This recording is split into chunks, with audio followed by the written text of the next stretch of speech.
నమస్తే, welcome to TVR channel. ప్రతి క్షణం నిరంతర వార్తా ప్రసారాల కోసం మీకోసం. సబితా ఇంద్రారెడ్డి గారు మాట్లాడింది చూశాను అధ్యక్ష. చాలా ఆవేదన భరితంగా బాధతో వారు సభలో మాట్లాడుతూ ఉంటే చూసి సరే వారి బాధ ఏంటో ఒకసారి నేను కూడా మాట్లాడదామని వచ్చాను అధ్యక్ష. అధ్యక్ష, కాంగ్రెస్ పార్టీలో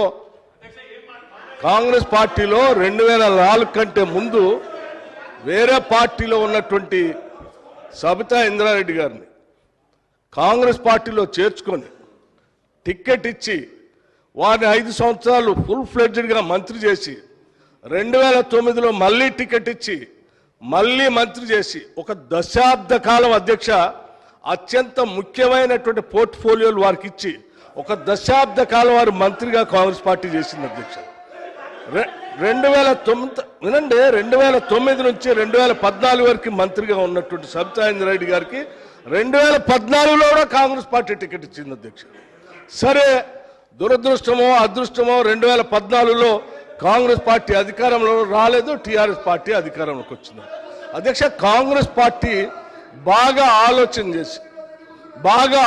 చేసి ఈ రాష్ట్రంలో తెలంగాణలో కాంగ్రెస్ పార్టీ లెజిస్లేచర్ పార్టీ నాయకుడిగా, ఒక సిఎల్పి లీడర్గా, ఒక ఎల్ఓపిగా, ఈ సభకి ప్రతిపక్ష నాయకుడిగా కాంగ్రెస్ పార్టీ పెద్ద హృదయంతో నన్ను ఆ రోజు ఎల్ఓపిగా నిర్ణయించింది అధ్యక్ష.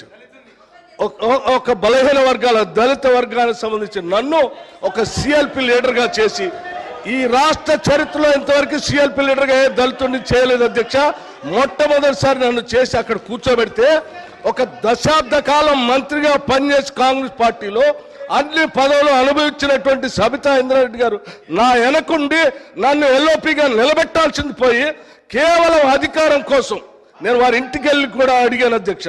నాతో పాటు అనేక మంది నాయకులను తీసుకొని పోయి అమ్మా ఎల్లబాకండి, మీరు పోతే ఎల్ఓపి స్టేటస్ పోతుంది, కాంగ్రెస్ పార్టీ పరువు పోతుంది, 10 సంవత్సరాలు మీరు మంత్రిగా అనుభవించారు, మీరు ఇప్పుడు కూడా ఎమ్మెల్యేగా ఉన్నారు, కాంగ్రెస్ పార్టీ మీకు ఏం తక్కువ చేయలేదు, మీకు ఇంకా కావాలంటే ఇంకా చాలా చేస్తుంది, చివరికి మీ అబ్బాయికి పార్లమెంట్ సీటు కూడా కాంగ్రెస్ పార్టీ ఇచ్చింది, చేయబాకండి అని పదే బతిలాడితే వారు చేసింది ఏంది అధ్యక్ష?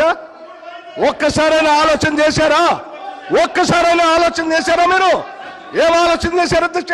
నీ అధికారం కోసం, నీ స్వార్థం కోసం కాంగ్రెస్ పార్టీ నిర్ణయం కాదని ఈ రాష్ట్ర చరిత్రలో ఎవరిని చేయలేకుండా నన్ను సిఎల్పి లీడర్గా చేస్తే అది లేకుండా చేయటం కోసం వదిలిపెట్టి పోయి టీఆర్ఎస్ పార్టీలో చేరినటువంటి వారు ఇవాళ బాధపడుతూ మాట్లాడుతున్న, ఆవేదన చెందుతున్నా అంటే ఆవేదన చెందాల్సింది ఎవరు అధ్యక్ష? నేనా, కాంగ్రెస్ పార్టీయా, లేకపోతే ఈ రాష్ట్రంలో ఉన్నటువంటి ప్రజాస్వామ్యవాదులా? ఎవరు అధ్యక్ష బాధపడాల్సింది? వారా? ఇంకా ఏం ముఖం పెట్టుకొని ఈ సభానాయకుడిని రేవంత్ రెడ్డి గారిని, ముఖ్యమంత్రి గారిని పట్టుకొని ఇంకా మాట్లాడుతున్నారు? దేనికి మాట్లాడుతున్నారు అధ్యక్ష? ఏం చేశారని, ఏం గొప్పలు సాధించారని, ఏం చేశారని? పార్టీలు మారి పరువు తీసి మొత్తం ప్రజాస్వామ్యాన్ని కూలి చేసింది కాకుండా ఇంకా మాట్లాడుతూ ఉన్నారు, ఆవేదన చెందుతున్నారు, బాధపడుతున్నారంటే బాధపడాల్సింది ఎవరు అధ్యక్ష? ఇది కాదు, బాధపడాల్సింది మీరు. ఏం మాట్లాడుతూ ఉన్నారు? ఇంకా ఏం కూర్చోండి.